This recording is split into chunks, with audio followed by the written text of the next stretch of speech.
So here we are at machine 12. I'm going to light up the controller by pushing the key button. It happened to be left on the temperature page. You'll note on this machine that the set points are this line here, and the actuals are the highlighted ones. So this 198, 214, and so on, those are the actual temperature values at this moment. So this machine is ready to start. So we're going to go ahead, close the mold.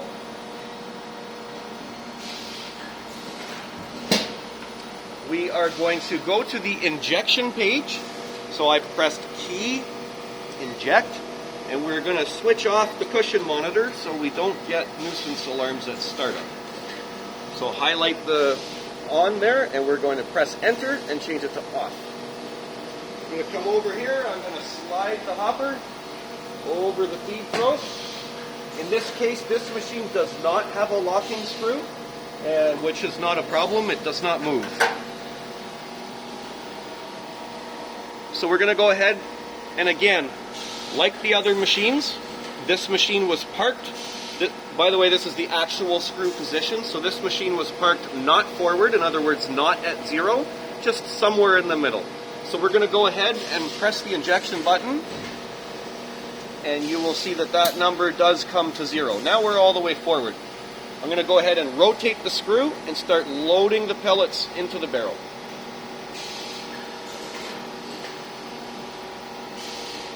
Unlike other machines that we have, this machine, you cannot turn off the back pressure. It does not have that option anywhere in the controller. The back pressure is just on all the time.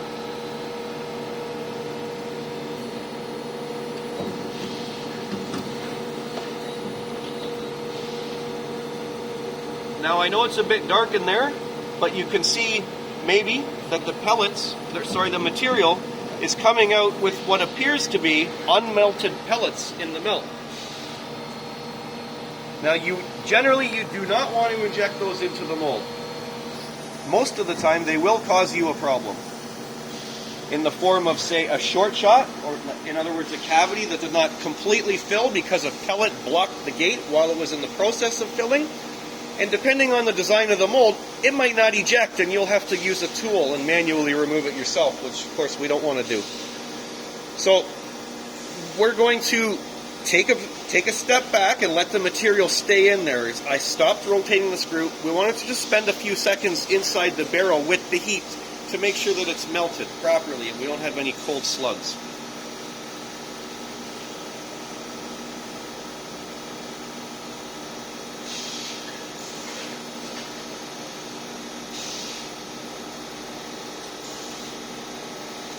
Probably long enough, but we can immediately tell if it is. I'm going to rotate the screw. Sorry, I'm going to inject. Pardon me. And I'm actually going to move this material that we purged previously so we know what we see is fresh. Now I'm going to extrude some material out of the barrel, and as you can see, its consistency is similar to that of toothpaste. That's what we're looking for. No chunks. That's perfect melt right there.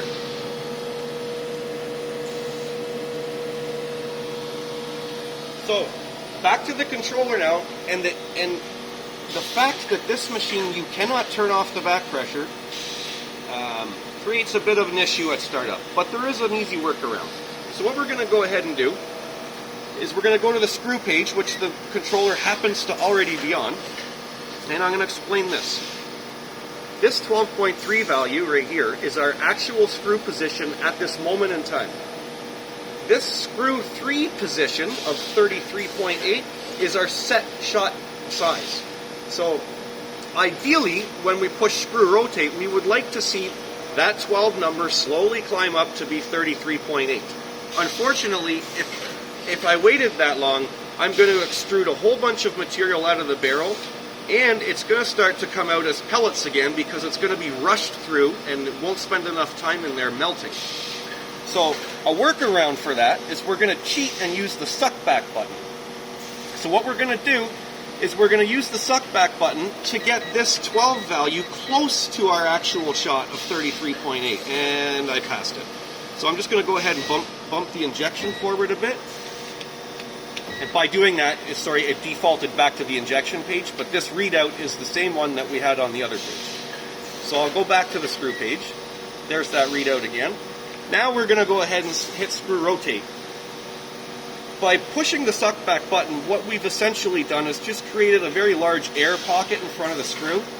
When I go ahead and press screw rotate, the first thing that's going to happen internally, we can't see this, but that air pocket is going to end up being filled with material, and only once it is, it's going to start to come out the nozzle. So I'm going to go ahead and do that, and we're going to look at the nozzle here. I'm rotating the screw, the pocket is filling up, there's the fresh material. It reached the 33.8. Don't know if you noticed, but that material that came out of there looked perfect. I'm going to go ahead and suck it back. Okay. Open my purge guard. Clear away my purging. Again, I want to make sure my nozzle's clean. Make sure none of my purging is stuck in the screw bushing. Close the purge guard. And I'm going to go ahead and bring the injection unit forward. The injection unit is confirmed to be forward when this light comes on this proximity switch. So, we're going to go ahead now and we're just going to hit automatic and we're going to hit mold close and it's going to begin injecting. While it's doing that, I am going to put our scrap part bin under the mold. Now this particular machine, regardless of whether the robot is running or not, will just run in automatic mode. It doesn't care about the robot. So we're just going to go ahead, make 5-6 shots, and then we'll start the robot.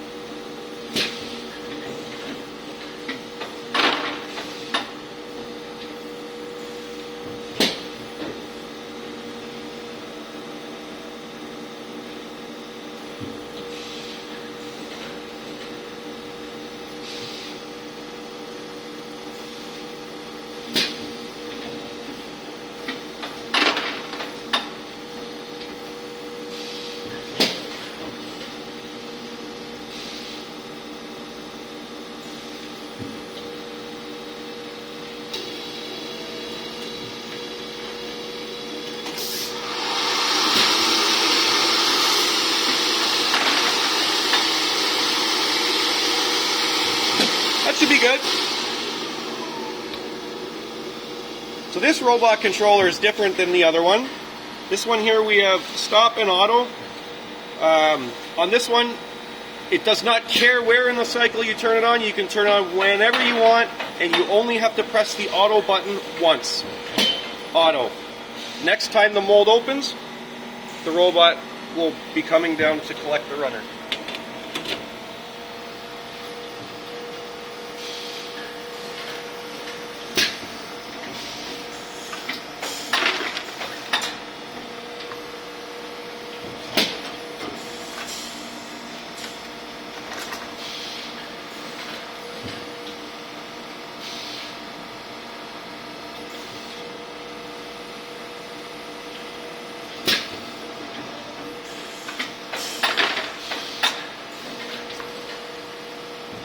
And that's the startup done. So we're going to go ahead and collect the first stuff, quality inspection. We're going to remove our scrap parts. We're going to place an empty bin under the mold.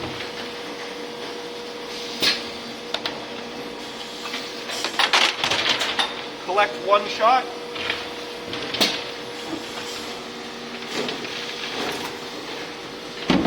Very important here, you're going to verify that all the cavities are present. This mold's 16 cavity. There's 16 pieces there. Why that is very important? Because if you miss one, Murphy's Law says that will be a bad part.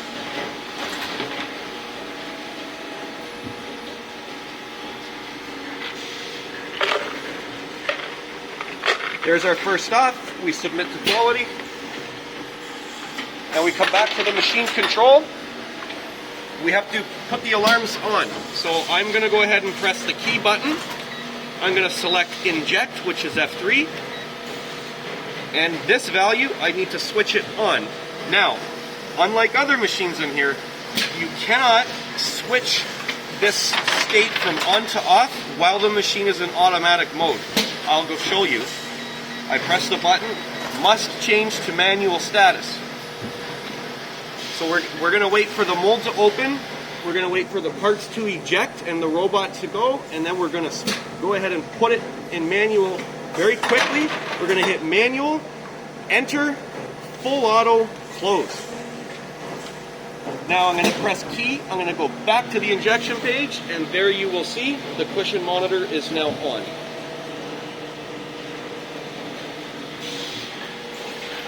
And that completes the start process.